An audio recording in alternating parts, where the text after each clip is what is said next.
Army এবং তার স্ত্রী বিমানে করে বাড়ি ফিরছিল। বিমানে থাকা সব যাত্রী খুশিতে ভ্রমণের মজা নিচ্ছিল।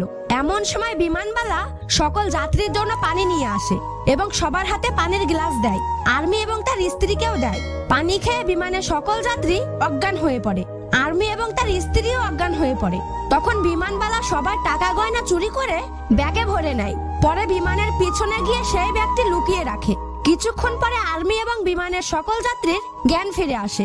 সে আবার পাইলটের কাছে গিয়েও তাকে পানি খেতে দেয়। পাইলট কিছু সময় পরে অজ্ঞান হয়ে পড়ে। এবার বিমানবালা নিজেই বিমান উড়াতে থাকে। বিমানের দিক ঘোরাতেই বিপদ সংকেত আসতে শুরু করে।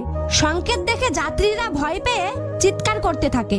আর্মি পাইলটের কক্ষের দিকে দৌড়ে যায়, কিন্তু দরজা বন্ধ থাকায় সে দরজা ভেঙে ভিতরে ঢুকে বিমানবালাকে দড়ি দিয়ে বেঁধে ফেলে।